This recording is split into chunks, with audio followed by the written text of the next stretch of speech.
Bhagavate Vasudevaya. Om Namo Bhagavate Vasudevaya. Narayanam Namaskrityam Naram Chaiva Narottamam Devim Saraswatim Vyasam Tato Jayam Udirayet. नष्टप्रायेषु अभद्रेषु नित्यं भागवत सेवया भगवतीरुत्तमश्लोके भक्तिर्भवति नैष्टिकीम् कृष्णाय वासुदेवाय देवकीनन्दनाय च नन्दगोपकुमाराय गोविन्दाय नमो नमः।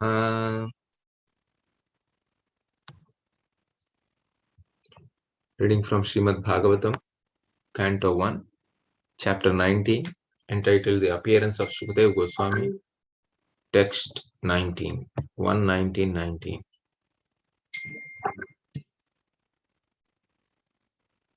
Maharshayo vai samupagata ye prashasya sadhvanyatnumodit anumodamana uchu prajanugrahashila sara yaduttama gunabhirupam.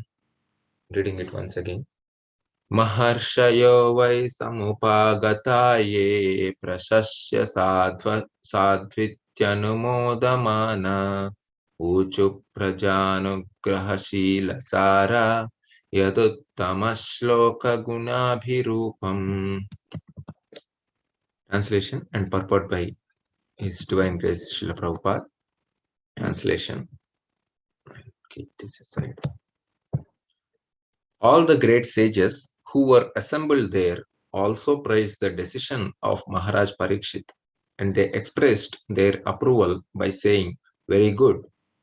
Naturally, the sages are inclined to do good to common men, for they have all the qualitative powers of the Supreme Lord. Therefore, they were very much pleased to see Maharaj Parikshit, a devotee of Lord, and they spoke as follows. Purport. The natural beauty of a living being is enhanced by rising up to the platform of devotional service. Maharaj Parikshit was absorbed in attachment for Lord Krishna. Seeing this, the great sages assembled were very pleased, and they expressed their approval by saying, "Very good." Such sages are naturally inclined to do good to the common man, and when they see a personality like Maharaj Parikshit advance in devotional service, their pleasure knows no bounds, and they offer all blessings in their power. The devotional service of the Lord is so auspicious that all demigods and sages, up to the Lord himself, became pleased with the devotee, and therefore the devotee finds everything auspicious. All inauspicious matters are removed from the path of a progressive devotee. Meeting all the great sages at the time of death was certainly auspicious for Maharaj Parikshit, and thus he was blessed by the so-called curse of a Brahmana's boy. It's a very interesting, powerful purport. Prabhupada packs it with various things. We'll discuss some of them. We'll start with prayers. Om Jnanatimirandhasya Jnananjana Chakshurunmilitam Yena Tasmai Sri Gurave Namaha. Shri Chaitanya Manobhishtam Sthapitam Yena Bhutale Swayam Rupa Kada Mahyam Dadati Swapadantikam Vandeham Shri Guru Shri Yuta Padakamalam Shri Gurun Vaishnavamscha Shri Rupam Sagrajatam Sahagana Raghunathanvitam Tam Sajivam Sadvaitam Savadhutam Parijana Sahitam Krishna Chaitanya Devam Shri Radha Krishna Padan Sahagana Lalita Shri Vishakhanvitamscha. He Krishna Karuna Sindho Dinabandho Jagatpate Gopesha Gopika Kanta Radha Kanta Namostate Tapta Kanchana Gaurangi Radhe Vrindavaneshwari Rishabhanu Sute Devi Pranamami Hari Priye Vancha Kalpatarubhyascha Kripa Sindhubhya Eva cha Patitanam pavanebhyo Vaishnavebhyo Namo Namah. Jai Sri Krishna Chaitanya Prabhu Nityananda Shri Advaita Gadadhara Srivasadi Gaura Bhakta Vrinda. Hare Krishna, Krishna Krishna, Hare Hare, Hare Rama, Rama Rama, Hare Hare. Mukam karoti vachalam pangum langhayate girim yatkripatamaham vande Shri Guru Dinatarinam. Hare Krishna. Welcome all of you to the morning Srimad Bhagavatam class. I will read the translation once again. All the great sages who are assembled there also praised the decision of Maharaj Parikshit, and they expressed their approval by saying, "Very good." Naturally, the sages are inclined to do good to common men, for they have all qualitative powers of the Supreme Lord. Therefore, they were very much pleased to see Maharaj Parikshit, a devotee of the Lord, and they spoke as follows. So this verse is a kind of connecting verse between Maharaj Parikshit's taking a decision of going to the banks of Mother Ganges and sitting there fasting until death, and appearance of Sukadeva Goswami. So before that, all the sages arrived, as we have seen from the previous verses. All the sages from different parts of the universe, they all gathered together, and now they actually expressed their approval by saying very good. So this is, we see in the purport also, as well as translation also. Prabhupada also repeats the same thing in the purport. They express their approval by saying very good. So there has been so many discussions in the previous classes about how Maharaj Parikshit is choosing this to end his life, and the immediate cause for his condition appears to be the curse of the Brahmana boy. But then a devotee always understands that there are different levels of causes for each effect that we see in this world, right? So some causes are called immediate causes. Immediate causes means, like, it appears like, okay, because of this is happening. It is very easily understandable to the eyes of an ordinary man. Just like the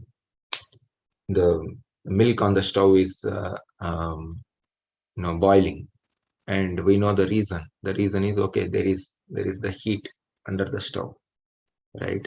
So heat under the milk pot, because of which the milk is overflowing, right? So that is an immediate cause. And then there will be something called intermediate cause. Intermediate cause is not always visible to an ordinary eye. It has to actually, it becomes visible when a person develops vision beyond the material vision.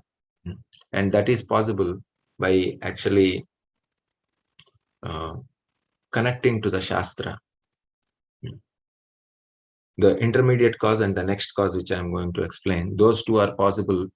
Those two are identified, or those two become realized through the Shastra, because immediate cause is always on the plane of senses. So it includes all the knowledge acquiring senses and the mind. So it becomes more or less visible to all of us.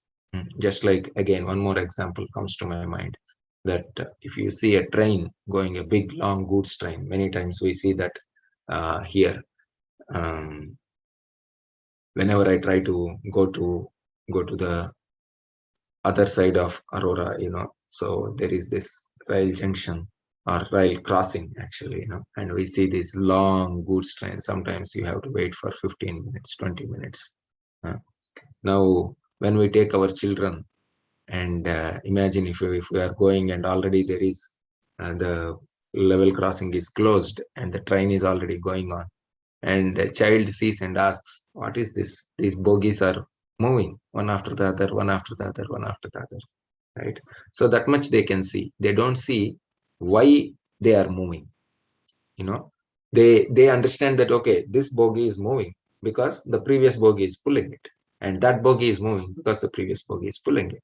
So this is called the immediate cause, right? And the cause of the movement of one bogie is nothing but the bogie before that, the compartment before that. That much a child can understand. But then we understand that, okay, this is not just the bogie pulling one, or the one compartment pulling the other one, or the one car pulling the other car. It is actually the engine which is pulling all the cars. A child may not be able to understand, but then a grown-up can understand. Okay, it's not that the compartment or the car is pulling another car, it is the engine which is pulling all the cars. So that is something like an intermediate cause for this particular event. And then there is ultimate cause. Like in this example, the ultimate cause is the driver who is sitting in the car. So which goes to show that even if there is there are these cars, and even if there is an engine cannot just pull all the cars on itself. It has to be operated by an operator, by a driver, by a pilot. Then all the bogies will move. So in this example, we see that the movement or the immediate cause for the movement of one car is the car before that, and the intermediate cause is the engine, and the ultimate cause is the driver, right? So similarly, for everything that we see in this world, there are these immediate, intermediate, and ultimate causes. So ultimate cause is only one, and that is also explained in the Shastra, that Ishvara Parva Krishna Satchidananda Vigraha Anadiradir Govinda Sarva Karana Karana. He is the cause of all causes, not just the cause of all effects. He is the cause of all causes, right? So just like Prabhupada says, this example of why there are waves in the ocean. When he was, I think, walking on the beaches of Pacific Ocean, he asked this question: why are there waves in the ocean? And the disciple mentioned, these waves are just because the air is pushing, right? Then Prabhupada asked, who is pushing the air? Right? And the disciple tried to answer something. But Prabhupada said, the first button is pushed by the Lord himself. That is why he is the ultimate cause. For anything in this world, the first button is pushed by him. Just like an operator or a technician pushes the first button of the machine. And after that, everything appears to be happening automatically. Right? So similarly, in this world also, everything appears to be automatically happening. Like you plant a seed, it grows as a small plant, and then it starts giving out flowers, and then the flowers turn into seeds, and then you plant the seed again you will get a flower, again you will get the whole cycle, and the flower appears, right? So it appears like, okay, the reason for this plant to grow is nothing but the seed and some water and some soil and all that. But these are all immediate causes, right? There are intermediate causes which are not always visible, and there are ultimate causes. If you go through the path of modern science, which is called Arohana Pantha, which goes from us to higher knowledge. The path is like that. And Avarohan Pantha is an opposite path. That is, from the top, the knowledge comes down, just like we see in the Parampara system, right? So in this particular Arohan Pantha, we can, because of engaging our senses to obtain knowledge, we can only try to see, we can only see what is happening immediately. That means we are, to some extent, science is able to figure out what are the immediate causes for every activity, right? So, and that is what is science actually. You see, anything in the field of science, it is nothing but the immediate causes. To some extent, they can go to see the intermediate causes, and whenever science shows some intermediate cause, people become excited. They are awarded Nobel Prize and all that, because he is able to see something which no one else is able to see. Just like Raman effect, Sir C.V. Raman got Nobel Prize for that. Similarly, Einstein was able to see the space-time correlations, and which not an ordinary person was able to see. And that's why he is awarded so many honors, awards, everything come to such people. right? But then ultimate cause is not understood by anyone actually. It is very difficult to understand. Even the Shastra says that very clearly. Many places, directly and indirectly, Shastra says even great personalities like Brahma, Indra, Varuna, these people find it difficult to understand what are the activities of the ultimate cause. That is the Supreme Personality of Godhead. So that can be given to us through the Shastra. Now, Shastra has various components. Bhagavatam is considered to be the Amalam Puranam. On the authority of Sri Chaitanya Mahaprabhu, on the instructions of Sri Chaitanya Mahaprabhu, and on the teachings of Sri Chaitanya Mahaprabhu, based on them, we understand that Srimad Bhagavatam is the Amalam Puranam, is a spotless Purana, right? So, what are the records that are shown in Srimad Bhagavatam? In fact, Chaitanya Mahaprabhu says, Srimad Bhagavatam, what is that? Aradho Aradhyo Bhagavan Rajesha Tanayastadhama Vrindavanam Ramya Kajit Upasana Vrajavadhu Vargena Va Kalpita Srimad Bhagavatam Pramanam Amalam Prema Pumarto Mahan, he says. Srimad Bhagavatam uses the Panchama Purushartha, which is Prema or love of God, right? In this Srimad Bhagavatam, if you go, if you all the devotees who are assembled here, I am sure all of you have already completed reading Srimad Bhagavatam, or at least reading now the devotees at various categories, various levels. And I am sure if you try to observe Srimad Bhagavatam a little deeply, we see that this is nothing but a record of so many great devotees. And what is the record?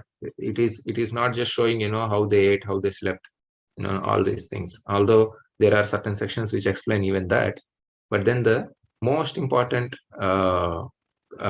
theme of all these stories is the underlying theme of each and every story of Srimad Bhagavatam is more or less similar. The theme is that there is some crisis in the life of a devotee, and Bhagavatam presents the response of a devotee to those crises, right? There is a crisis, and Bhagavatam records the response of devotees in those situation of crisis, right? So crises are there for everyone. Is it not true? All of us also undergo so many crises. Every day in and day out, there are so many difficulties. There is financial challenge, there is job challenge, there is family, family requirements. There are how to deal with children, how to deal with job, how to deal with weather. Everything is a crisis, is it not? Some are minor, some of them we got used to, some of them are new. We don't know when they come, and when they come, we become overwhelmed, right? And the ultimate crisis is death. That is going to come to everyone. And in fact, if you see the past history, the subject called history is nothing but a collection of so many people, both great and not so great, both great and otherwise, all these people. And ultimately the history shows us that all these people are gone into oblivion. They are not even there now, right? So history actually reminds us that death is certain, that everyone who lived, whether a glorious life or an inglorious life, both of them are going to die. So, and it is sure for all of us also. There is nothing to hide in this. Just because of being a positive-minded person, or the so-called positive thinking, just by thinking, okay, death is not going to come, by that it is not going to stop anyways, it is going to come. So the best thing is that we prepare for that. And crises are everywhere, and even great devotees also undergo crisis. And we see the Bhagavatam, it is collection of responses of devotees who in the matter of how they responded to crisis. And we see so many in the first canto itself. Till now, we have seen so many situations of crisis. Is it not true? We have seen many situations in one canto itself, and these are going to this theme is going to be repeated again and again and again in Srimad Bhagavatam. For example, initially we saw Bhishma Dev was passing away, right? Bhishma Dev was passing away. Bhishma was lying on the arrow bed, and how he responded to his crisis situation. That's what we saw. And then we saw, killing of Upapandavas and Draupadi becoming upset and forgiving Ashwatthama. That also we saw, I think, in 7th, 8th chapters.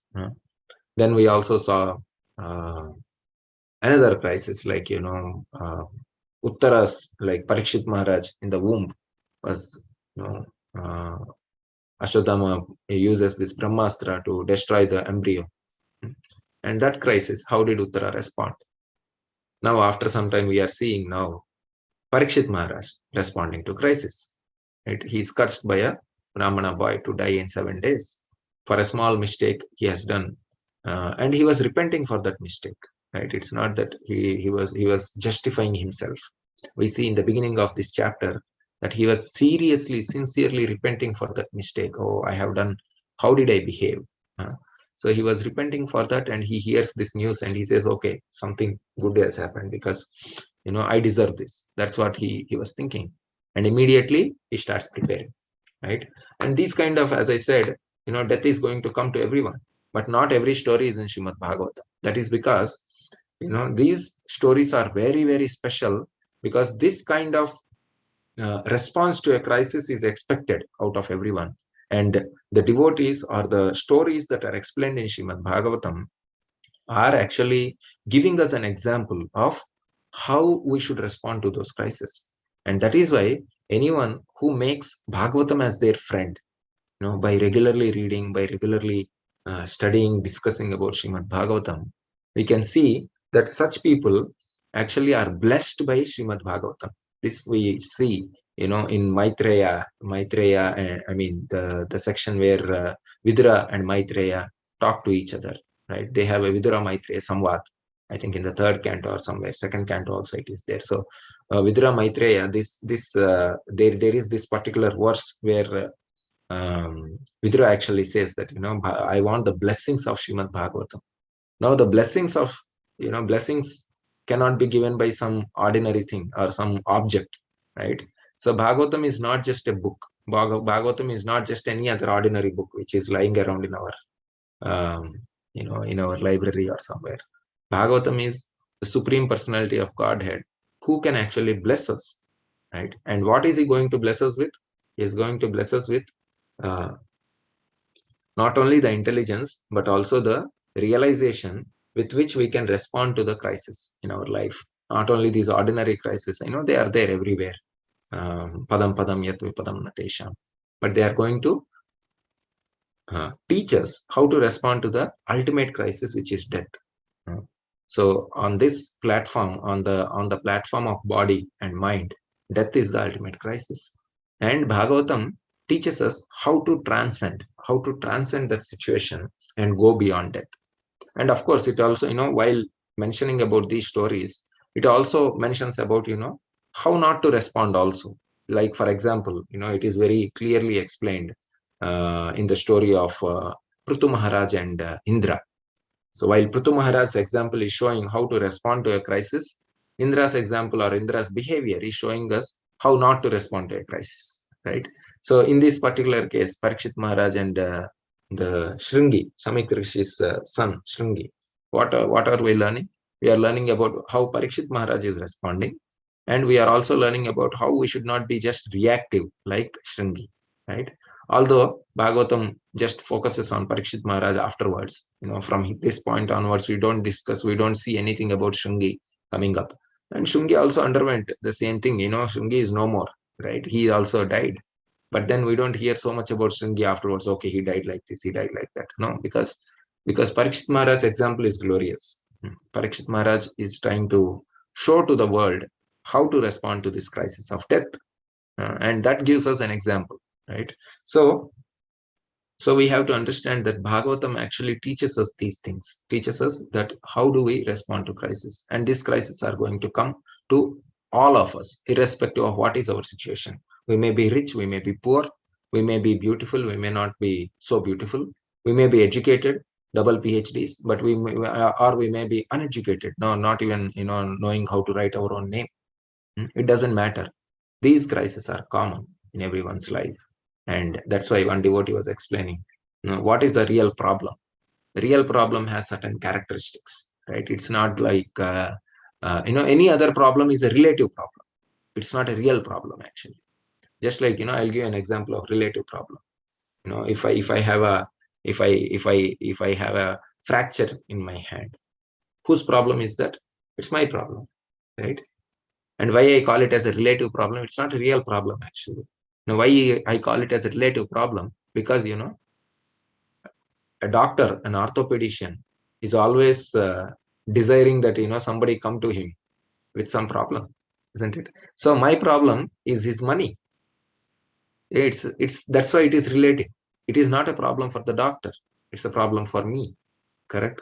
So those are the relative problems. And if we see, more or less every human being in this entire world is just trying to settle these relative problems, just trying to settle these relative problems, or wasting time in settling these relative problems, right?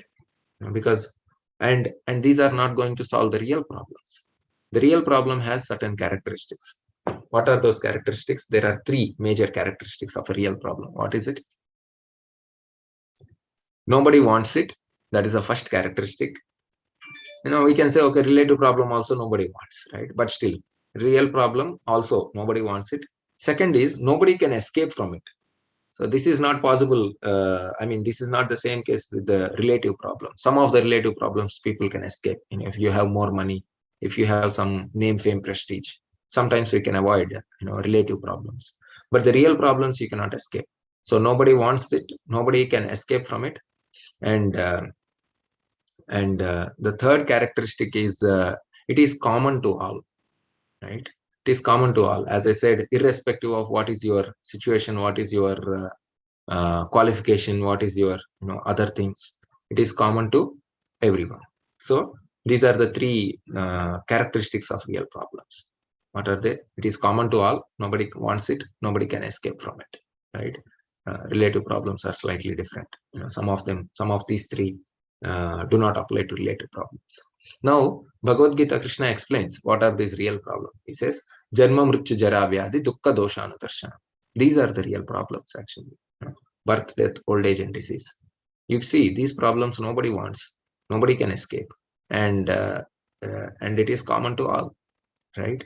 So that's why Shastra gives us a deeper insight into what is to be addressed and what is not so important. The same Bhagavad Gita also says, Matra Svarshastu Kaunteya Sitoshna Sukha Dukkara Agama Apayano Anityam Syam Stitikshasva Bharata. These problems come and go. You have to just tolerate them, because that is because of you choosing to be in the material world. Just like I came here from India 3 years ago. I came here to do a postdoc, and I know there is this cold weather here, so I should learn to tolerate that. I cannot complain, when I get an approval from my lab saying that, okay, you can come and join us as a postdoc. Yeah. I cannot say, oh, it is very cold in Chicago, I do not want to go. Can you please adjust the temperature of the climate so I can peacefully stay there? No, that is not possible. You want to get something higher, you have to pay the price. And that price is more, or in most of the cases, for the price that we pay to solve the material problems is tolerance. Krishna says that very clearly. Matra Sparshasta Kaunteya. Sita Ushna will be there on the bodily platform, right? Similarly, Sukha Dukkha are there on the mental platform. Mana Apaman are there on the ego platform, right? And these problems are always there. And Krishna says the solution for these problems is to tolerate them. But then the solution to the real problems, which are Janma Mrityu Jara Vyadhi, is something else. That is to actually, live like or take the example of these great souls like Parikshit Maharaj. How to respond in the situation, in the face of, when we face with crisis. And he is facing a real problem, right? Death is a real problem, as we have just explained. And he is responding in a particular way. And it's not the only time we see, this is a continuous theme in Srimad Bhagavatam. We see that. We see the story of Chitraketu, we see the story of Dhruva Maharaj, we see the story of Parikshit Maharaj, we see the story of Vritrasur. We see the story of Gajendra. Wherever you go, these are the stories actually. In the entire Srimad Bhagavatam, this is how this is what Bhagavatam is teaching us, that how to respond to the crisis situations. And when we respond in the right way, we also get approval from the great souls. In this particular shloka that we are discussing today, this is the main theme, that all these great souls who are assembled in this particular scene where Parikshit Maharaj decided to fast until death, sitting on the bank of Ganges and right now he is trying to understand what is the right course of action. But then, whatever he has done up to now, leaving the kingdom, coming to the bank of Ganges and sitting there and fasting, all the great souls have already approved. This itself is very great. So that is what Parikshit Maharaj is trying to teach us through this particular section of Srimad Bhagavatam. Similarly, every story teaches us some things, right? Let me go back to the purport. I'm not going to show it here, but maybe I wanted to focus on a couple of things what Prabhupada actually explains. Such sages are naturally inclined to do good to the common man. And when they see a personality like Maharaj Parikshit advance in devotional service, this is very important. Maharaj Parikshit advance in devotional service, their pleasure knows no bounds, and they offer all blessings in their power. What is this happening? Prabhupada writes that Parikshit Maharaj is advancing in devotional service when he is going to approach death, right? So that's again the beauty of Srimad Bhagavatam. It doesn't just speak on the bodily platform, right? It speaks about life after life after life, right? It actually tries to give us an insight, that this devotional service, how it can continue from one life to another life, right? He's like Maharaj Parikshit being cursed and coming to the bank of Ganges to seek the advice of the great souls is considered as an advancement in devotional service. And right now, what is going to happen in the next few shlokas, I think this is the last chapter of this canto. Now, Shukadeva Goswami is going to appear, and he is going to give his advice to Parikshit Maharaj. We hear that in the beginning of the second canto. Right now, in this chapter, we will discuss how Shukadeva Goswami is going, when is he going to appear and what is he going to speak a little bit. And after that, second canto starts, right? So here we see that Parikshit Maharaj is actually advancing in devotional service. It's not just like, okay, he's cursed and he's sad, he's morose. No, he's not like that. He's not thinking, oh, my life is going to end. How can I enjoy best? Now, I was hearing one story long ago that this man who was in his 90s, he came to know that he is going to die soon, and he was a very rich man, very wealthy man. I think he was some 93, 94 year old, and he thought like, okay, what is the use of all my wealth? Let me enjoy before I die. And the doctors told him that you will not live more than a year. You're already your body's condition is not so good. So but then he thought, I want to enjoy this world like no one. And he actually started spending all his money in so many different frivolous activities, right? He went paragliding, he went to bars, pubs, clubs, whatnot. Everywhere he went, he tried to enjoy. And after 1 year, the doctors extended his lifespan by one more year. Because there is uncertainty everywhere, right? So they said, okay, you live one more year. Actually, you are not dying. That means you live for one more year at least. And then he thought, okay, let me enjoy more. But then ultimately he died. Imagine with what consciousness he would have died. All this enjoyment would have certainly created a kind of hankering in his heart, because material enjoyment is like a drop of water in a desert. Imagine if you are walking in a hot, on a hot sunny day in a desert, and you are thirsty. What can quench your thirst? Is it a drop of water, or is it an ocean of pure water, like an oasis? Big, uh, large quantity of water. A drop of water will only create more and more hankering in your heart, right? That is actually going to do bad than good. It is actually, you put one drop of water, you want more and more and more. So material enjoyment is something like that. It's like a drop of water. But then the spiritual enjoyment, spiritual devotees also enjoy. It's not that, devotees are always saying no, no, no, no, no to enjoyment. No. In fact, spiritual life itself is a path of eternal enjoyment, right? So it's not that devotees don't enjoy, but the spheres in which a devotee enjoy is different from a sphere in which a materialist enjoys. And these spheres rarely meet. Actually, they have very few common points, right? But then both people are enjoying spiritual life. Devotees are enjoying spiritual life, whereas others are enjoying material life. But everyone is enjoying, actually, right? So spiritual enjoyment is like the oasis in the desert, right? It actually has a capacity to quench our thirst, forever, eternally. Whereas material life doesn't have that capacity. It simply increases our hankering more and more and more and more. It's like Krishna says, right? Dushpurena analena cha.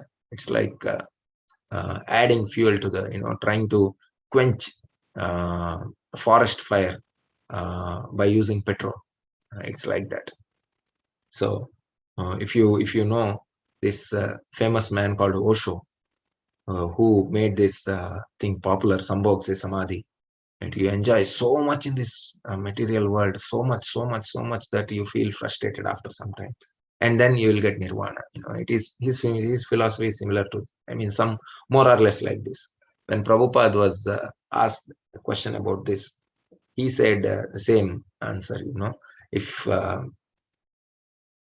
he said, his analogy was, if there is a fire and you pour so much quantity of petrol that the fire is quenched, right? Many times it is called a smothering effect in in a technical terms. You have more fuel and less oxygen, then also the fire cannot the combustion cannot take place. Fire cannot, the fuel cannot burn.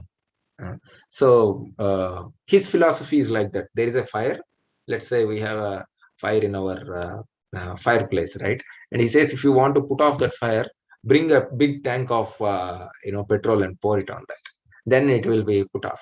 When Prabhupada was said about this philosophy, he said, like, it may be true for a small fire, but then the burning desires in our heart are not like a fire in the fireplace or a fire in the stove. They are like forest fire, right? Now imagine how many tanks of petrol can we bring to put off forest fire? It's impossible, right? The more you add, the more it burns, right?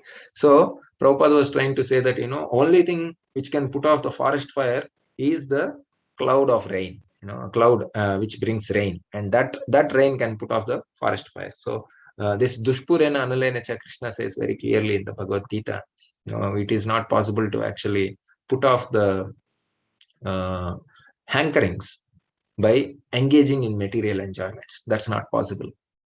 So rather the solution is like, turn to spirituality, turn to spiritual life, turn to understand, try to understand how great devotees are responding in the time of crisis. Like we see, I just spoke about the example of this old man, who was trying to enjoy to the extreme limits in his ripe old age.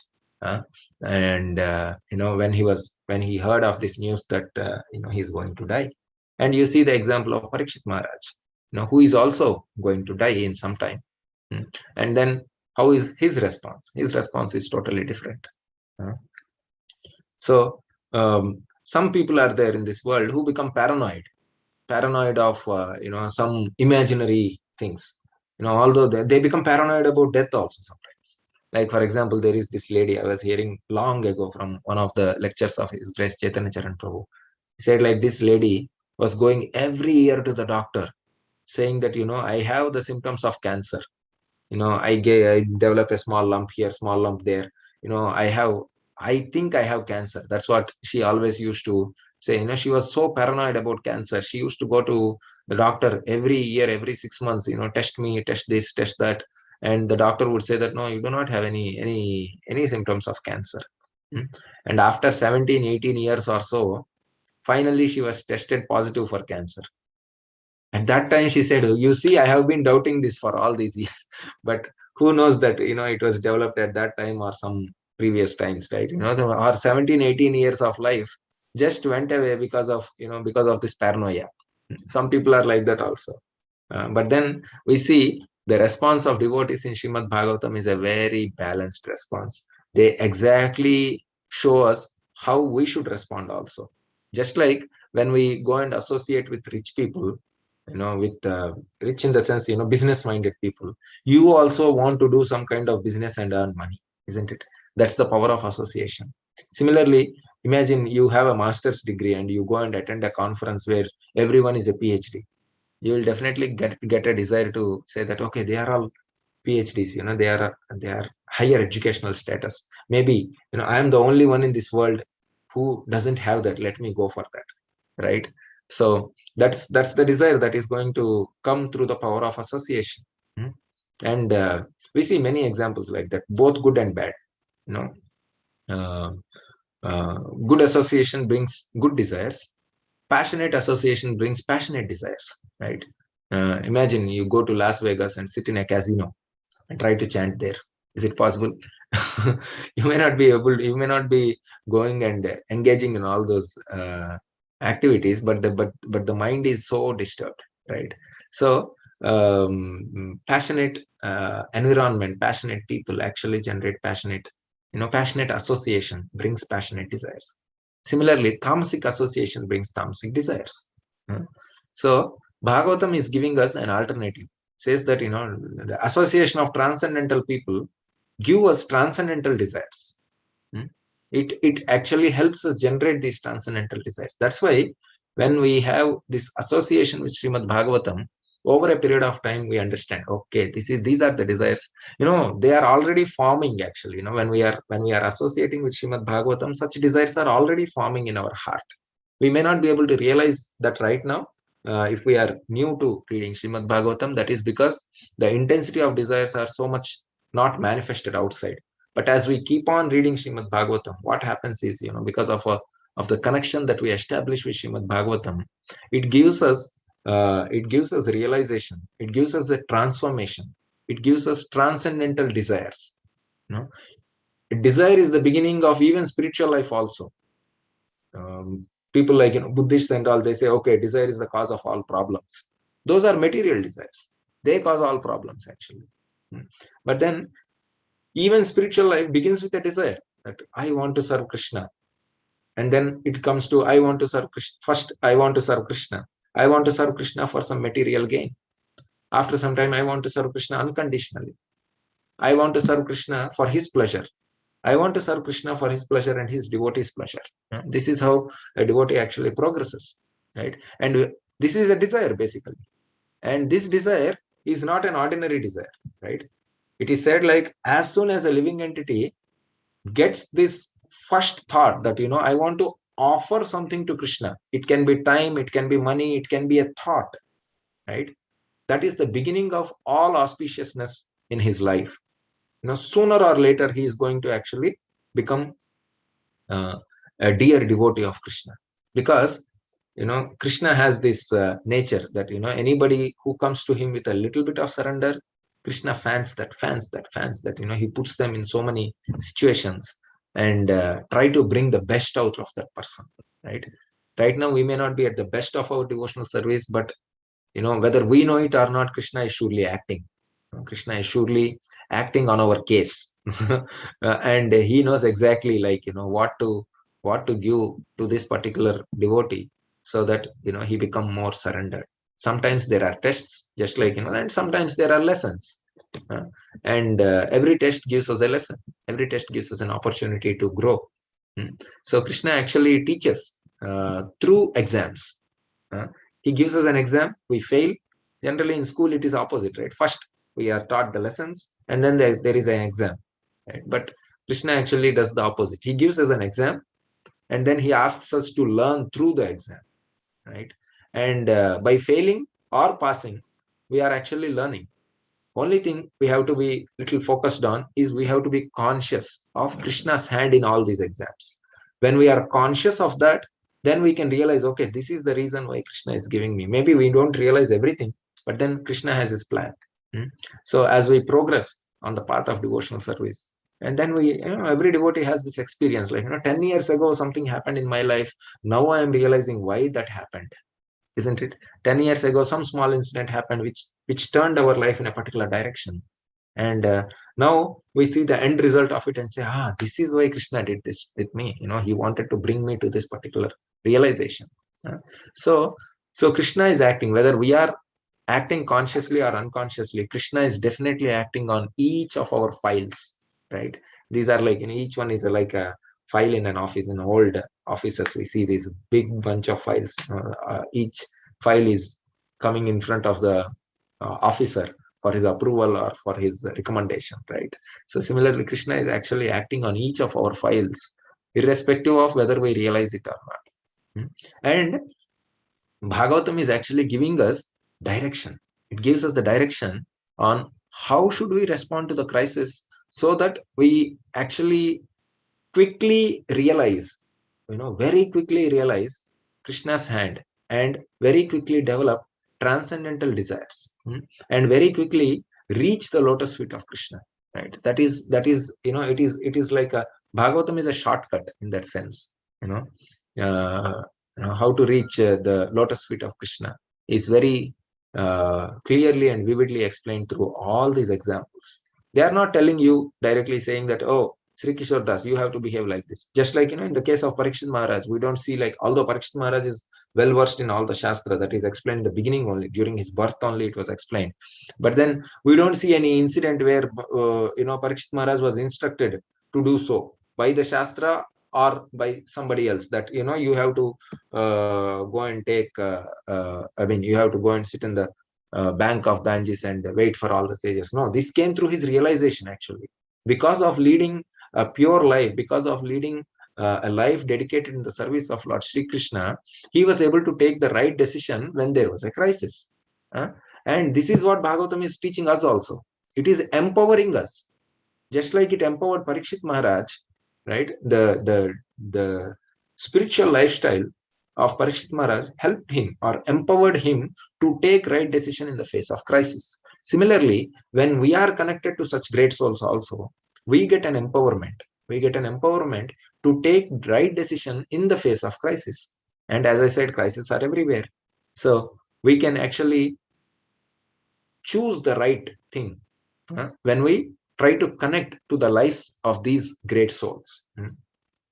So it is 8:20 now. I think I will stop here. Maybe I'll just repeat, or just give the overview or summary of what we have discussed till now.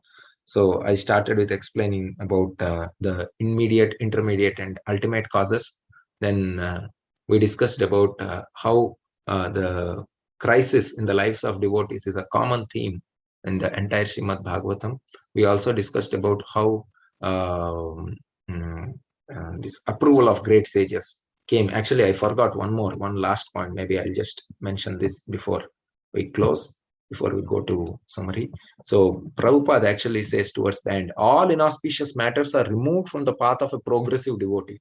We may not realize this right now. Certain things appear to be inauspicious even now for us. When something happens in our devotional practice or something, it may appear inauspicious, but then Krishna takes proper care. He understands, he actually gives us exactly those things which are perfectly required for us. It may appear inauspicious right now, but as I said, after 10-20 years, we'll realize, oh, that happened because, Krishna wants me to have this good situation right now, something like that.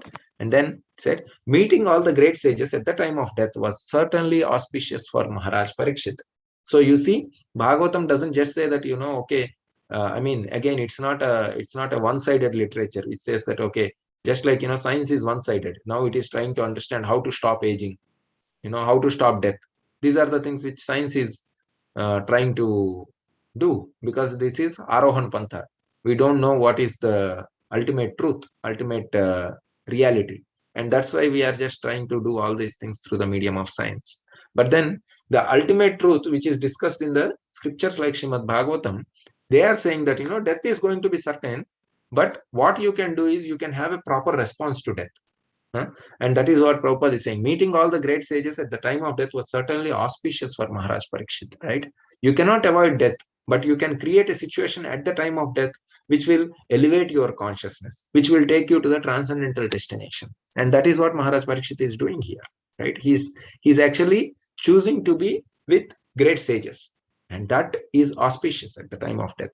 And Prabhupada makes a very powerful statement here. And thus, he was blessed by the so-called curse of a Brahmana boy, right? This is very powerful, actually. Prabhupada says that, this curse was a blessing to to Parikshit Maharaj. Just like I'll just close with one small example. Like, in my before pre-Krishna conscious days, we all have these kind of I don't know, rituals or just beliefs, just like a black cat, crosses your path, then you consider it to be inauspicious, right? After coming to Krishna consciousness, I was just trying to analyze, in the beginning days, why do they say like this? Certain things which do not make much sense, actually. From a scientific point of view, it doesn't make much sense. Instead of black cat, if white cat crosses the path, certain questions were there. But then scriptures say, no, if a cat, black cat passes, or crosses your path, then it is inauspicious. In Bhagavatam also we hear that, when the deers are passing from the right side, in Akrura section, we hear that it is considered very auspicious.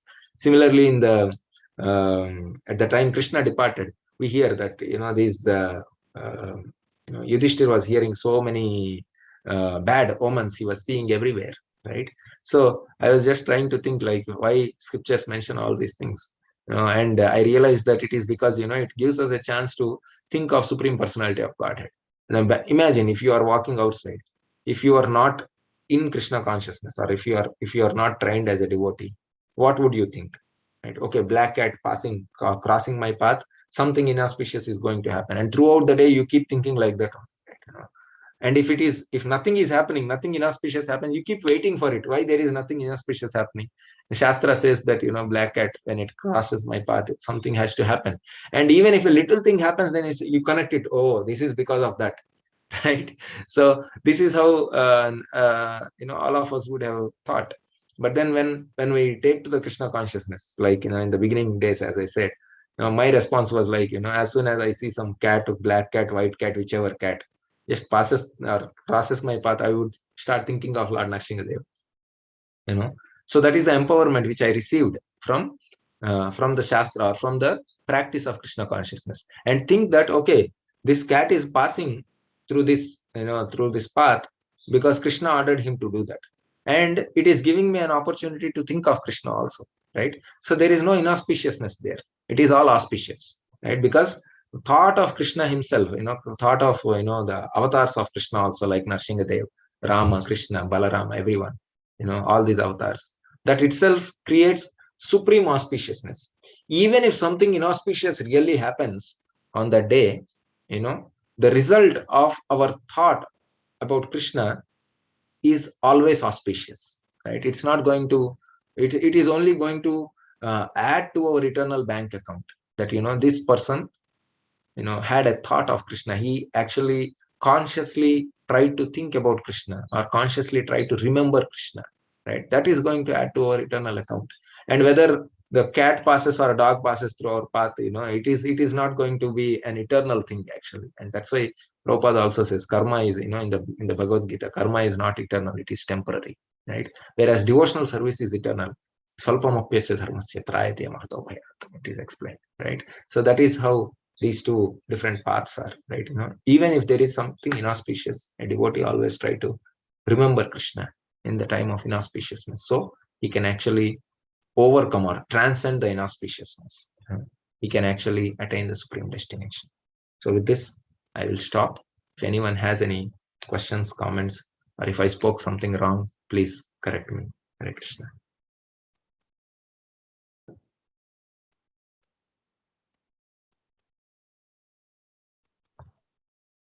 Hare Krishna. Please accept my humble obeisances. Prabhuji, as usual, very elaborate, very detailed, and very good, session. There is so much information in it. However, like you touched upon auspiciousness and inauspiciousness. We read about this even in Nectar of Instructions. Like the moment you take up devotional service, it's all Shubhada and then it burns, Kleshagni. Yes. My question is, how do we determine something is auspicious or not auspicious? Or does it even matter? That's My all. answer would be, Prabhu, like um, it may not be as important as our remembrance of Krishna, right? Whether a devotee, like as I was explaining, like associating with Srimad Bhagavatam will give us a particular type of mindset by which we can actually transcend auspicious and inauspicious situations, right? Devotee is not just analyzing, okay, this is auspicious or this is inauspicious. Although we find certain examples in Srimad Bhagavatam itself that devotee is trying to, but then it was done out of out of a certain situation. It is situational, actually. It is not the nature of a devotee to actually keep on thinking, okay, this is auspicious, let me do this. This is inauspicious, let me not do this. Ultimately, he is totally convinced that anything related to Krishna, even if that is a negative situation in our life, anything which helps us remember Krishna is always auspicious, right? Just like I gave the example of the black cat, right? So even if it is apparently inauspicious, even if the situation is apparently inauspicious, we see that, okay, so many bad things are happening one after the other, one after the other in a devotee's life. A devotee is totally convinced that if these situations help me remember Vasudeva, Krishna, it is said, right? Like we read this mantra also, apavitra pavitrova sarvavasthangatopeva yasmaret pundarikaksham sabahyabhyantarashuchi. It becomes supremely pure just by the remembrance of the Lord, remembrance of the lotus-eyed Supreme Personality of Godhead. So a devotee is more concerned about that. Am I able to remember Krishna when there is something apparently inauspicious, or for that matter, even auspicious situations, right? In fact, we realize this also, that it is more easier to remember Krishna in inauspicious situations, in the mood of shelter, than auspicious or happy moments, right? In a happy moment, Krishna goes to the background. Because we are just floating in ecstasy, right? So that's how it is, Prabhu. So that's why Kunti Maharani actually invites such situations. She says, let them come again and again, because she realized that remembering Krishna is the most auspicious thing. And if problems help us remember Krishna, and that's why she's inviting, please come, one problem after another, please repeat all of them. If they are there in my life, let them repeat, because I get an opportunity to take shelter of Krishna. So that's the supreme example for us, Prabhu, Kunti Maharani. So nice, Ji. Thank you so much. Hare Krishna. Hare Krishna. It's 8:31. If there are no further comments, maybe we can end here, Lingaraj Prabhu. Thank you so much, Prabhu. Thank you, Prabhu. I don't know if anyone has any comments. Yeah, it's wonderful class. Thank you. Hare Krishna, Prabhuji. Yes, Hare Krishna, ma'am. Mataji. I just wanted to thank you for the wonderful class. And this morning I was reading Prabhupada gives daily quotes, right? So this morning's quote was very much related to what we heard today in your class. I would like to read that. Please, It is when we simply remember to accept the control of Krishna and not to act independently, then all fortune is automatically present. Very well. Very nice, Mataji. I'm so grateful. I'm so grateful to hear that, Mataji. Thank you very much. And please, there is a request from my side to each and every one of you present here, that whatever I spoke here is not out of my realization. I'm just trying to repeat what I heard. I don't have any realization of this or qualification to speak this.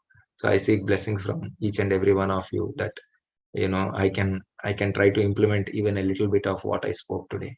Thank you very much. Hare Krishna. Thank you, Prabhu. Thank you, Prabhu. Then we can stop here. Hare Krishna. Vancha kalpatarubhyasya kripa sindhubhyevacha पतितानां पावनेभ्यो वैष्णवेभ्यो नमो नमः। अनंत कोटि वैष्णव वृंद की जय। वृंदराज